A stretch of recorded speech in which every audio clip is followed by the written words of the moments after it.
The Your Safe Space podcast is recorded on Wurundjeri land. This podcast acknowledges the traditional owners and custodians of the land. Always was, always will be Aboriginal land.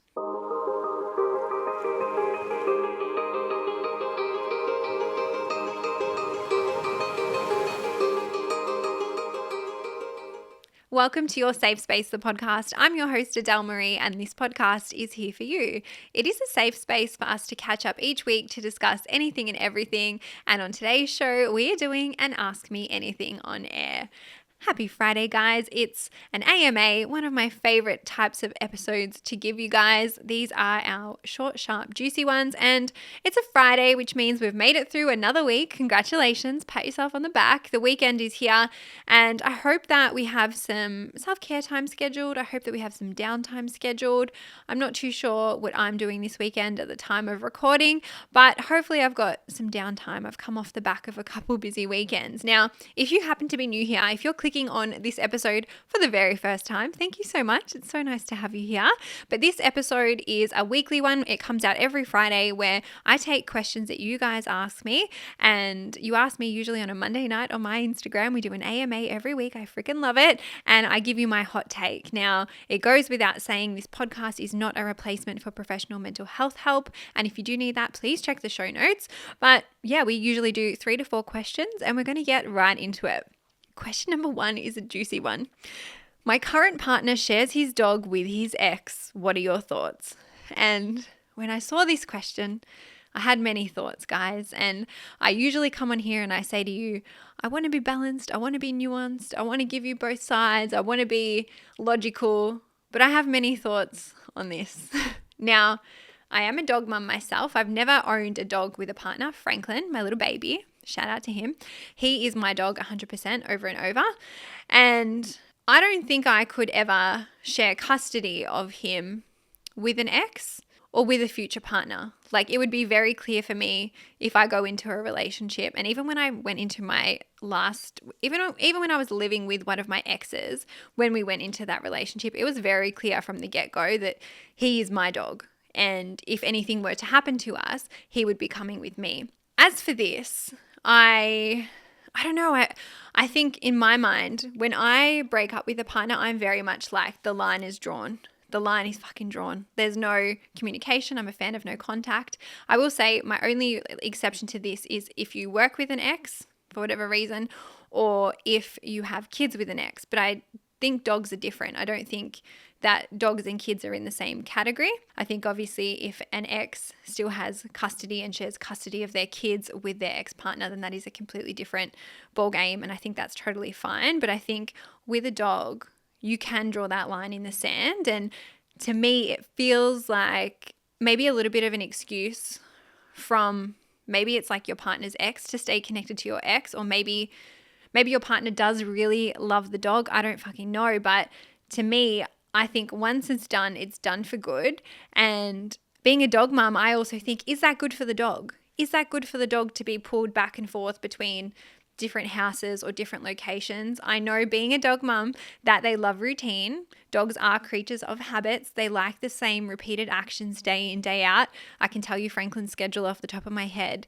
And even when I've even seen with him when I've moved house or we've traveled or he's been out of his routine, he's really struggled to adjust. So I don't know if it's good for the dog to be taking it back and forth. And my thoughts are here, I wouldn't want a guy that I'm dating to still have custody with a dog with his ex. And that would kind of give me the ick. But I think what is important here is what your thoughts are, not what my thoughts are. And maybe I'm echoing your thoughts, but I would ask myself, if I was you, does this bother you? Why does it bother you? And can you assert this boundary with your partner? Because I think, how long does this go on for? How long do they share custody of the dog? Forever? Until the dog dies? Like, that's a long time. As I said, it's a dog, not a child. And if it really upsets you and is causing you pain or causing you discomfort, then communicate this with your boyfriend. And I would say to anyone else listening out there, and I would love to know if you have custody of your dog with an ex-partner, please let me know why you chose to do that, if it is for the best interest of the dog, because I also have the lived experience that when I was living with my ex in Sydney, Franklin became quite bonded to him, very bonded to him actually. And when we obviously broke up, he moved out of the property first, and then I ended up moving out a couple of days later.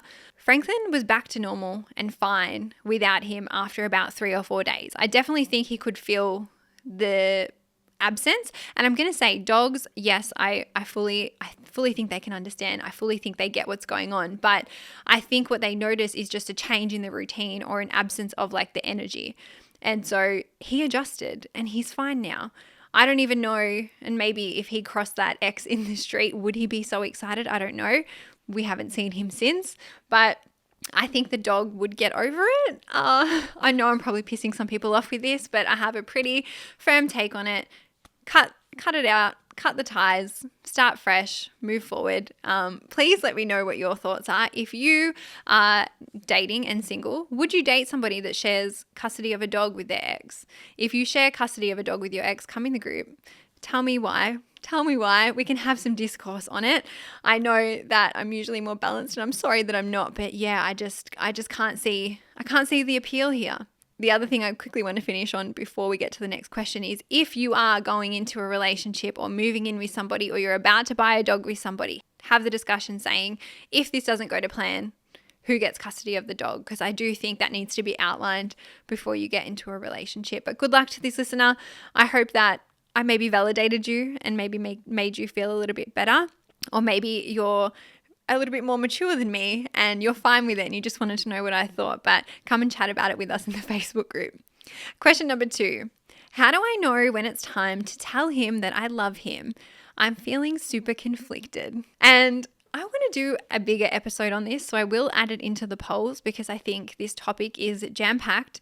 There's a lot of stages that someone could potentially go through or may not even go through in that early stages of like dating, getting to know someone, things like lust, attraction, love, and it can be a really exciting time. I think love can take many forms as well. I know it's also scary if you're thinking that you might be in love with somebody and you might want to tell them. And it's scary because sometimes we worry that they might not feel the same way, or that they won't say it back, or that they might not be at that same point yet. And sometimes they might feel the same way, but it might be other things that keep you apart. Love can be complicated.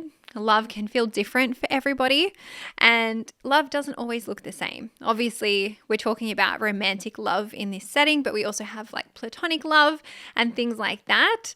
But as for this, I feel like the best time, it's a bit like asking how long is a piece of string, right? The best time is the time when you feel ready. And I'm going to go one deeper and say the fact that you're maybe asking this question means that you could be ready as well. And I really want to stay away from giving timelines. I did Google, by the way, how long until you want to tell somebody you love them? And Google says 3 months, but I don't think that's helpful. I don't ever like giving timelines on here. And I feel like the best time is when you feel ready. The best time is when you know that you love them and you're sure about that. And I think some people listening might have said, I love you as soon as they started feeling those feelings. Some people might have waited a little bit, and there's no right or wrong way to go about it, okay? Some people want to take more time with it. Some people want to say it because they know when they say it. And for me, I think in the past when I've said, I love you, because I've definitely said I love you first to some of my exes. And for me, what I asked myself was, if I said I love you and they didn't say it back, would I still be okay with that? And every time I was, and that's how I knew that I was kind of ready to say that. And I guess what kind of changed things for me, and I've spoken about this a few times on the podcast, but I went through that stuff when my uncle was unwell. He had motor neuron disease. He lost the ability to speak. So I'm a very much like wear my heart on my sleeve. I will fucking tell people I love them. And I'm probably more, outgoing with that than most. And I feel like if I have peace with the fact that they're not going to say it back, then it's like, well, I still love them, so I'm going to tell them. And I don't know if you can relate to that or resonate with that, but I wanted to kind of share my experience with it. just to give that some airtime. There's obviously no test to tell you when the right time is, and there's no test to tell you if you are or aren't in love, but I'm going to give you some signs and some questions that you can ask yourself first, and that might help you kind of get to the bottom of it. So I want you to ask yourself, is commitment, like full-on commitment with this person, what you want? Are your interests and your personal values aligned? Are your future plans aligned? And then some signs that you might be in love, some signs that you might be ready to tell them. These are just my favorite ones that I picked out, but I would love to know if you guys have any other signs that you might be in love. Come and share them in the group. But you accept them as a whole, flaws and all, baggage and all, maybe even the dog that they share with their ex-partner. You want to be a part of their world. You want to spend time with them, or you miss them when you're not with them. You are supportive of their goals, their dreams, their visions. You trust them wholeheartedly. You see your future with them. You want them to be a part of your world, and you can't picture your life without them in it. And maybe you just know that your life is better with them in it, and you want to keep it that way. As I said, I wear my heart on my sleeve girl, so I'm probably more prone to just tell people I love them because I'm like, fuck, life is short. Like, what if something happens? They need to know that I love them, And so my advice is say the things that you want to say. I don't know why you're feeling conflicted. You haven't given me any more context here. If you have that context and you're comfortable sharing, please come and share it in the group. And if you guys have said, I love you first, come and share that in the group as well, because I don't know, I feel like maybe there is that fear around it. And I think it's because people think that the other person won't say it back, but it can also be really liberating telling people that you love them. And life is really short as well. All right, question number 3. Can you talk about navigating your 20s without a solid friendship group? And I want to give this listener a hug because I'm pretty sure this listener has asked me this question week on, week out, continually. And I'm so sorry that I'm only putting it in now. I will say, if you guys have questions that you want answered, just keep asking them because they will eventually get asked, I promise you. But it can be really hard. And I think I've even seen it with myself. I've seen it having moved states in my 20s. I've seen it having finished like chapters of my life, whether it was like finishing uni or changing like gyms or moving states, or I don't know, there were just moments in my life where I felt changes in the friendship groups that I had, or just changes in our life paths. I feel like once we're out of school, it gets really hard to like see your friends or build friendships because we all have different life paths and we are all on our own journey.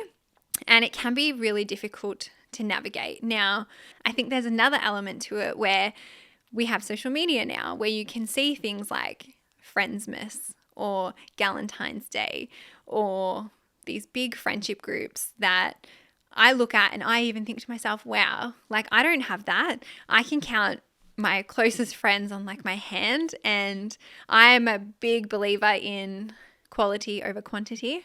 I think having a big friendship group, to me, I would rather have one good friend than a friendship group with like, I'm not saying these friendship groups have shallow friendships. I'm not saying that, but I think wholeheartedly you just really need one good friend.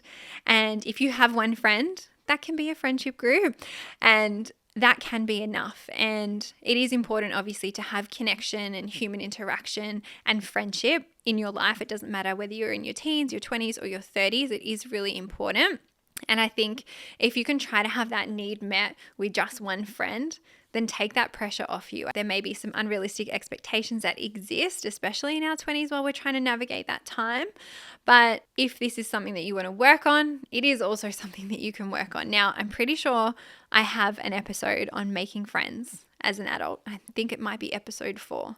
And that was one of my highly requested episodes. I might do another part 2 because I have in my head a friendship episode that I want to come up. But I think if you can start putting yourself out there to make friends and put yourself in settings where you can make friends, it's a bit like dating, right? Putting yourself out, whether it is in classes, maybe you want to say hello to somebody in the gym, maybe you want to try a new hobby, try a new skill. Maybe the next time you get invited somewhere, you say yes and you start talking to people while you're out. Or maybe you've seen someone at work who you've had your lunch break with and they're on their lunch break too and you think you might vibe, so you go over and say hello. It is really making a conscious effort to put yourself out there and make friends. And I think what I have loved so deeply about this community is you guys will come into the group, in the Facebook group, and say, oh, like I'm from this suburb and I'm trying to put myself out there. You write a little blurb about yourself and you say, if anyone wants to be friends, like leave a comment. And you guys have had like catch-ups and things like that. And it warms my heart because it's like, I'm so glad that that space can be a place for you to meet like-minded people. And you can do that anywhere. I'm not saying just podcast Facebook groups, because you can do that in so many different areas. And for me, some of my friendships, especially after school, I don't think I really have many friends from high school that are still in my life. I have a couple, but all of my friendships in my 20s have come from the gym. Shout out to the gym. We love her. And then from work. And I guess it's a little bit different for me now working by myself, but there are still definitely settings where I'm around other people that I have similar interests to or I vibe with. And sometimes it's just as simple as like catching up or organizing a catch up, like a quick coffee. And I think my best friend, Suzanne, our story, we met while we were in Europe, in Croatia, and we both figured out that we were from Melbourne. And then when we came back here, Suze asked me to go to an event with her, like a fashion show. And I said yes. And that's how our friendship blossomed. So don't be afraid to say yes, or don't be afraid to be the one to ask people to hang out with you if you are wanting to foster that friendship. But I want to say good luck. Come into the group. We do have lots of friendship threads happening. I would be more than happy for you to make a thread about it for yourself to see if you can meet some other like-minded people. And yeah, I hope that you can find some peace with that. As I said, quality over quantity. You don't need a massive friendship group. I know it can be hard because we see it everywhere, but one friend is enough and that's all you need. And hopefully you can have that or foster that or start to create that for yourself. And then our last question, guys. My ex has a new girlfriend and I'm so upset because I still love him and I'm not over him. And I just want to hug this listener because I feel like it's devastating when you see that. I think it's devastating when you're still in like the throes of heartbreak and still in the thick of it. And then you see your exes move on and you're like, hang on a minute, like I haven't fucking healed. Like how are you already at that point? And I think what it does is, especially if you aren't healed, and this listener is saying that she's not over him, but it really draws a line in the sand. It really solidifies that any hope that you had of like potentially getting back together or still like romanticizing over the ex or the last relationship, that it's definitely not going to happen now, especially when they have moved on and they're in a new relationship. And I think it just kind of crushes any of those like lingering feelings that you may have. And to this listener, I think the most important thing for you to do is to feel your pain and feel your pain without judgment and try to start to process that. The other important thing is to make sure that you don't make this mean anything bad about you, okay? The fact that they moved on quickly doesn't mean that they didn't care about you, doesn't mean that they weren't in love with you, doesn't mean that your relationship wasn't special or that you didn't have something amazing. Both things can be true. Your partner could have loved you, you could have had a very good relationship. Your partner could have also healed from that quite quickly and moved on as well. Just because one thing exists doesn't mean that the other one doesn't. And I think sometimes after a breakup, we have the tendency to make things maybe mean worse things about ourselves, and we can kind of repeat that story in our head or to ourselves, which doesn't really serve us or make us feel better.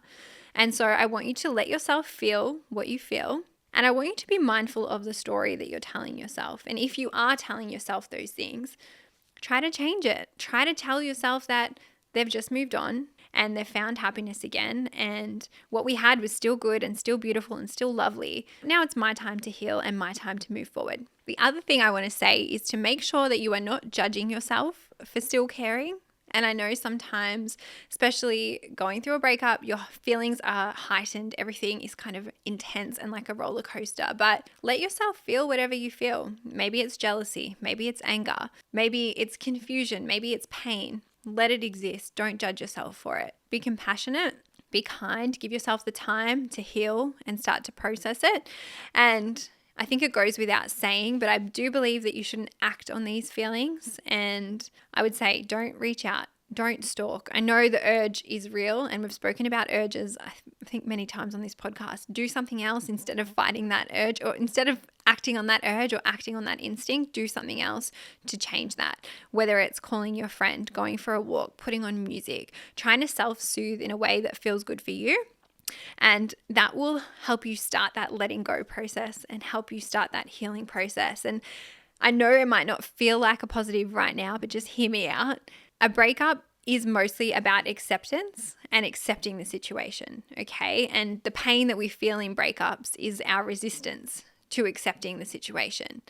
And so I know it hurts, but I think in this setting, that acceptance is going to come a lot quicker because now, like, you have seen that it's not like they've moved on and that it's definitely over. And so I think it will help you accept it sooner. And that can be like the silver lining in the clouds. But I just want to say, I know it hurts. Take it day by day. Take it easy. You will be okay. You will heal from it. It will get better. Go back and listen to my breakup episode. I would love to do another heartbreak episode because there was a lot in that one that I didn't cover. And I will obviously try and sprinkle breakup questions throughout the AMA eps. But if you guys want a part 2 to that, let me know as well. Of course, if anyone has been through something similar, come into the Facebook group. Please share it with us. And I think there could be power in sharing how you've navigated something like that as well. But sending so much love to this listener and anyone else who might be able to relate. Guys, we are going to wrap the show there. As always, I hope that you have a great weekend. I will see you on Sunday for the next episode. If you aren't already, please follow us on Facebook. It's Your Safe Space Pod. Well, no, that's Your Safe Space Pod Community. That's the Facebook group. Instagram is Your Safe Space Pod. My Instagram is @AdeleMarie. Leave us a review on Apple. Leave us a rating on Spotify. And please, please, please tag the story when you're listening to it. You guys have no idea how much that helps. I think I've said it many times, but this podcast is 100% independent. And word of mouth helps me more than anything else. Word of mouth. Okay, I think that's time for me to go. Goodbye, guys. I love you and I'll see you next time.